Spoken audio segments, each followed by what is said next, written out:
दोस्तों ये बात पूरी तरह से सच है कि इस बार भारतीय जनता पार्टी को इस बार के चुनाव परिणाम में बहुत बड़ा झटका लगा। लेकिन जाते जाते अपना एक सपना जरूर पूरा कर लिया।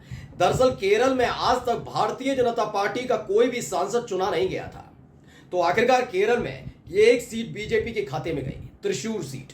और इसी की वजह से जो सांसद बीजेपी के वहां से जीते थे, सुरेश गोपी, उनको खास तौर पर मोदी कैबिनेट में जगह दी गई। जहां एक तरफ शपथ से पहले और शपथ के फौरन बाद लगातार सहयोगी दल बीजेपी की, मोदी की, शाह की, नड्डा की टेंशन बढ़ाए हुए हैं। अब इन सब के बीच एक बड़ा ऐलान बीजेपी के ही सांसद ने कर दिया है।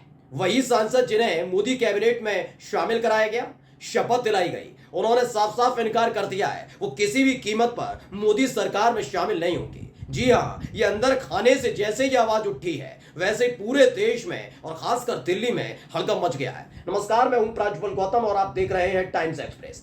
एक दिन पहले शपथ और दूसरे दिन इस्तीफा, यह संभव माना जा सकता है। चलिए, अजित पवार ने शपथ से 20 मिनट पहले कह दिया कि नहीं नहीं, हम सरकार में शामिल नहीं होंगे।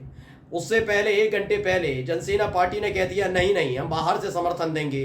चंद्रबाबू नायडू अलग नाराज चल रहे हैं। नीतीश कुमार को, उनकी पार्टी को एक कैबिनेट मंत्री और एक राज्य मंत्री का पद मिला।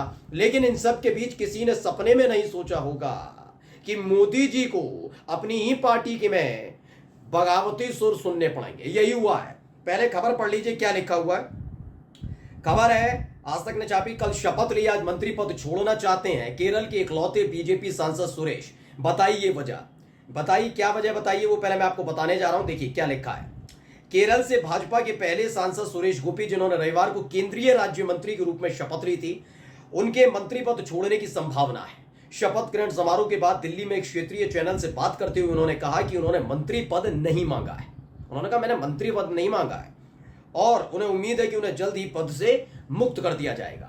अब मैं सवाल एक जानना चाहता हूं कि आप कल तक जेडीयू की बात करते थे, अजित पवार की बात करते थे, आप कह रहे थे भाई चंद्रबाबू नायडू, जनसेना पार्टी, इन तमाम, लेकिन आज इनकी अपनी ही पार्टी के सांसद खुलकर कहने लगे, मतलब एक दिन पहले शपथ ले रहे और दूसरे दिन इस्तीफा। मानकर चलिए, मैंने मान भी लिया, चलिए सुरेश गोपी इस्तीफा देना चाहते हैं, वो कह रहे हैं त्रिशूर के लिए, अपनी संसद के लिए काम करूंगा, संसदीय क्षेत्र में काम करूंगा। लेकिन ये कैसे संभावना है कि बिना अपने मंत्री को, अपने सांसद को, दूसरी पार्टी के नहीं कह रहा हूं, अपनी पार्टी के ही सांसद को इस बात के लिए नहीं कहा गया होगा कि आप मंत्री बनने वाले, और मंत्री बनने वाले हैं इसकी जानकारी होने के बावजूद सुरेश गोपी ने मंत्री पद की शपथ ले ली। अगर मन ही नहीं था, पहले से ही मन नहीं था सुरेश गोपी का, तो वो मंत्री पद की शपथ नहीं लेते, हो सकता था ना। लेकिन उन्होंने मंत्री पद की शपथ ली, यानी अंदर खाने कोई खेल हुआ है। ऐसा नहीं, सुरेश गोपी, हर कोई मंत्री बनना चाहता है। हम सब ने देखा, पंजाब से रवनीत सिंह बिट्टू जो चुनाव लड़े, हार गए, और उसके बाद जैसे ही उनके पास पीएमओ से फोन जाता है कि आप मंत्री बनने वाले हैं, फौरन भागे जाम में फंस गए थे, भाग कर आए थे, सब न्यूज चैनल ने खबर दिखाई थी। यानी एक हारा हुआ प्रत्याशी भी मंत्री बनने के लिए दौड़ा पीएमओ तो पहुंच जाता है। लेकिन जिस व्यक्ति ने इतिहास रचा, केरल में पहली बार कमल खिलाया, उस व्यक्ति ने मंत्री पद की शपथ भी ली और मंत्री पद की शपथ लेने के मात्र 4 से 5 घंटे बाद ऐलान कर दिया नहीं, मैं मंत्री बनना चाहता ही नहीं। दरअसल ये खेल क्या है मैं अब आपको समझाऊंगा, लेकिन पहले पढ़िए इनकी क्या कहना है। दरअसल अपने मंत्री पद छोड़ने की वजह बताते हुए उन्होंने कहा कि मैंने फिल्में साइन की और उन्हें करना है। सुरेश गोपी ने कहा कि मैं त्रिशूर के सांसद के रूप में काम करूंगा। सुरेश गोपी ने त्रिशूर संसदीय क्षेत्र से जीत हासिल की और केरल से भाजपा के पहले सांसद के रूप में इतिहास में अपना नाम दर्ज करा दिया। सुरेश गोपी ने भारतीय कम्युनिस्ट पार्टी के उम्मीदवार वीएस सुनील कुमार को 74,686 वोटों से हराया है। कुल मिलाकर ये समझिए क्या हो क्या रहा है। सुरेश गोपी ने कहा मेरा मकसद सांसद के रूप में काम करना है, मैंने कुछ नहीं मांगा, मैंने कहा था मुझे इस पद की जरूरत नहीं है। तो जबरदस्ती हाथ पकड़ के तो नहीं दिलवाया था, तब तो आप ही गए थे। ऐसा थोड़ी ना कि मोदी जी ने आके दिखाई और आपने कहा ना मैं पढ़ देता हूं, मैं सुरेश गोपी संविधान की शपथ लेता हूं। ऐसा तो नहीं हुआ होगा और हुआ भी नहीं है। उस वीडियो को अब चलाकर देख लीजिए, ऐसा कुछ भी नहीं था। इन्होंने कहा कि मुझे लगता है कि मैं जल्द ही पद से मुक्त हो जाऊंगा, त्रिशूर के मतदाताओं से कोई दिक्कत नहीं है, वे ये जानते हैं कि एक सांसद के रूप में मैं उनके लिए वास्तव में अच्छा कार्य करूंगा, मुझे किसी भी कीमत पर अपने फिल्में करनी है। यानी मोदी जी जिन पर भरोसा जता रहे हैं उन पर वो ही छोड़ कर भाग रहे हैं। दरअसल खेल क्या है वो आप पूरा का पूरा समझिए। अजित पवार जिन्होंने अपने चाचा की पार्टी छोड़ी, इतने साल तक काम किया और पार्टी छोड़ी क्या, बीजेपी के लिए तोड़वा भी दी, बगावत कर दी, वो अगर एक संसदीय सीट जीतते हैं, उसके बाद किस तरह के हालात पैदा किए जाते हैं कि नहीं आप स्वतंत्र प्रभार मंत्री बन जाइए, हमें कोई मतलब नहीं। ये ऑफर दिया है था, वो कहते हैं नहीं बनूंगा। ये सारा खेल कैबिनेट मंत्री पद को लेकर है। सुरेश गोपी को अगर आप देखते हैं तो मैं सुरेश गोपी को, मैं खुद कहता हूं इस बात को कि जिस व्यक्ति ने इतिहास रचा हो, जैसे एक बार में 2019 में राहुल गांधी को हराकर स्मृति ईरानी का कद बहुत ऊपर कर दिया गया था मोदी कैबिनेट में, ऐसा ही एक कद सुरेश गोपी के लिए होना चाहिए।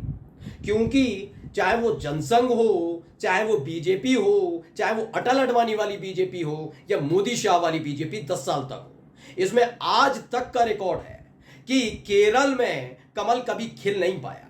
ये नाराजगी जो अंदर खाने की दोस्तों बताई जा रही है, ये नाराजगी मंत्री पद को लेकर नहीं है।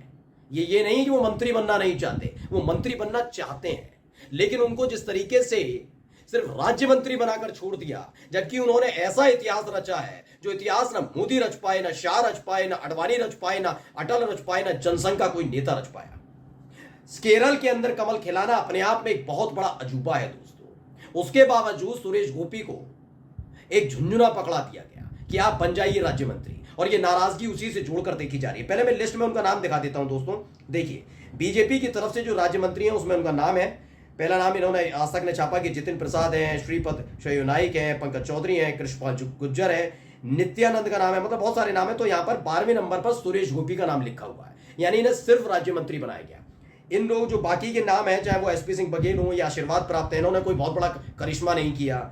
मैं इन नेताओं में से एक का नाम नहीं बता सकता कि बहुत बड़ा करिश्मा करके उन्होंने किया, लेकिन वाकई सुरेश गोपी ने, चाहे बीजेपी की वजह से नहीं है, दरअसल वो एक बहुत बड़े फिल्मकार है, मतलब अच्छी खासी काम करते हैं फिल्मी इंडस्ट्री में, केरल की फिल्म इंडस्ट्री में उनका नाम है, जाने माने है, और उसी की वजह से ये जीत हासिल हुई है। ये बात वो भी जानते हैं सुरेश गोपी।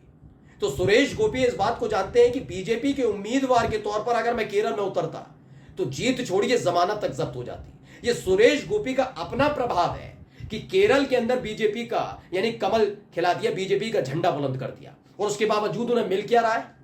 राज्य मंत्री पद। लेकिन स्मृति ईरानी 2019 में राहुल गांधी को हराती है तो उनको क्या मिलता है? क्या मिलता है उनको? उनका कद बढ़ जाता है, बड़ा बड़ा कैबिनेट मिनिस्ट्री दे दी जाती है। तो ये नाराजगी अंदर खाने बताई जा रही है। मतलब सोचिए कि एक दिन पहले शपथ, और एक दिन पहले क्या कह रहा हूं मैं, थोड़े शपथ लेते हैं, शपथ के थोड़ी देर बाद जब उनका इंटरव्यू लिया जाता है वो कह देते हैं ना मैं मंत्री नहीं रह पाऊंगा। यानी आप अजित पवार को संभालेंगे, आप पवन कल्याण को संभालेंगे, आप चंद्रबाबू नायडू को संभालेंगे, आप नीतीश कुमार को संभालेंगे, आप एकनाथ शिंदे के सांसदों को संभालेंगे, या अपनी पार्टी के सांसदों को संभालेंगे जो कदम कदम पर फजीयत करा रहे हैं। और ये कोई बहुत बड़ी हैरानी वाली बात नहीं होगी कि हो सकता है सुरेश गोपी एक बहुत बड़ा फैसला भी ले लें, मंत्री पद छोड़िए वो बीजेपी से अलग होने का फैसला भी ले लें, तो हैरान होने वाली बात नहीं है, क्योंकि ये नाराजगी सारी की सारी कैबिनेट मिनिस्टर की पद को लेकर ही है। नमस्कार।